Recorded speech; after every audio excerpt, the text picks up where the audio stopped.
जय श्री राधे। एक बार मुझसे एक व्यक्ति ने एक बार प्रश्न किया। वो कहने लगे कि जीवन में अगर कभी संकट आए तो हमें करना क्या चाहिए।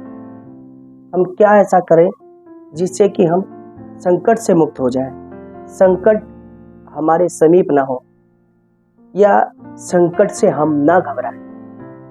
तो ऐसे समय में हमें क्या करना चाहिए, या फिर पढ़ने वाले ही विद्यार्थियों के लिए भी ये बहुत अच्छी बात है। जब कभी ऐसा लगने लगे कि इतना ज़्यादा बर्डन है पढ़ाई का, इतना बोझ है कैरियर का, फ्रेंड सर्कल का, तो ऐसी स्थिति में क्या करें। तो ऐसी स्थिति में हमको केवल और केवल धैर्य धारण करके उस समय को निकालना चाहिए। मुझे श्री रामधारी सिंह दिनकर जी की एक कविता कभी कभी याद आती है। वो कहा करते थे अपनी कविता के माध्यम से कि जब भी कभी समय खराब हो तो उसका डटकर सामना करना चाहिए। आजकल के बच्चे जो सुसाइड कर लेते हैं या फिर गोल अचीव न होने के कारण किसी कारण से भी अपने जीवन से हार मान लेते हैं, उन लोगों के लिए मैं ये पंक्तियां कहना चाहूँगा। श्री रामधारी सिंह दिनकर जी कहा करते थे, सच है विपत्ति जब आती है कायर को ही दहलाती है। सच है विपत्ति जब आती है कायर को ही दहलाती है। सूरमा नहीं विचलित होते, क्षण एक नहीं धीरज खोते। विघ्नों को गले लगाते हैं, कांटों में राह बनाते हैं। मुख से ना उफ कभी कहते हैं, मुख से ना उफ कभी कहते हैं। संकट का चरण ना गहते हैं, जो आ पड़ता सब सहते हैं। उद्योग निरत नित करते हैं, उद्योग निरत नित रहते हैं। शूलों का मूल नसाने को, बढ़ खुद विपत्ति पर छाने को। है कौन विघ्न ऐसा जग में, है कौन विघ्न ऐसा जग में। टिक सके वीर नर के मग में। खम ठोक ठेलता है जब नर, पर्वत के जाते पांव उखड़। मानव जब जोर लगाता है, पत्थर पानी बन जाता है।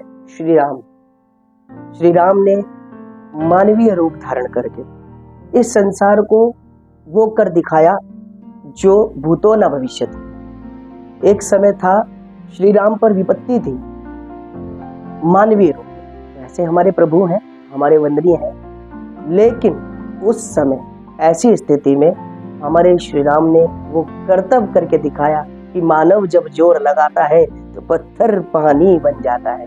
पानियों में पत्थर तैरा दिए।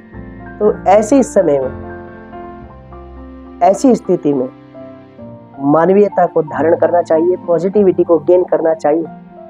और श्री रामधारी सिंह दिनकर जी कहते हैं, गुण एक से एक प्रखर, गुण एक से एक प्रखर है छिपे मानवों के भीतर।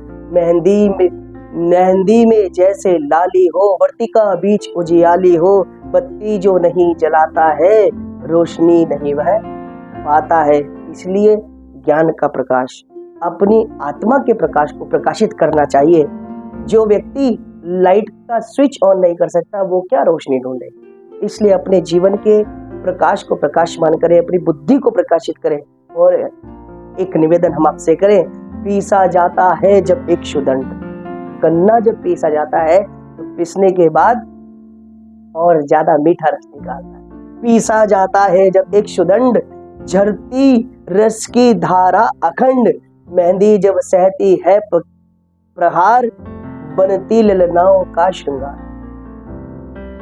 जब फूल पिरोए जाते हैं, हम उनको गले लगाते। तो महाराज, जितनी ज्यादा हम मेहनत करेंगे, जितनी ज्यादा हम लोग डेडिकेशन के साथ वर्क करते हैं, उतना ही ज्यादा हम लोग कामयाब होते हैं। दिनकर जी कहते हैं, वसुधा का नेता कौन हुआ, वसुधा का नेता कौन हुआ। भूखंड विजेता कौन हुआ, अतुलित यश क्रेता कौन हुआ। नव धर्म प्रणेता कौन हुआ, जिसने न कभी आराम किया और विघ्नों में रहकर नाम किया। जो व्यक्ति नित्य कार्य करता रहता है, वो व्यक्ति नित्य ही अपने कार्य में सफलता को प्राप्त करता है। तो आपके जीवन में ऐसी ही सफलताएं आपको मिलती रहे।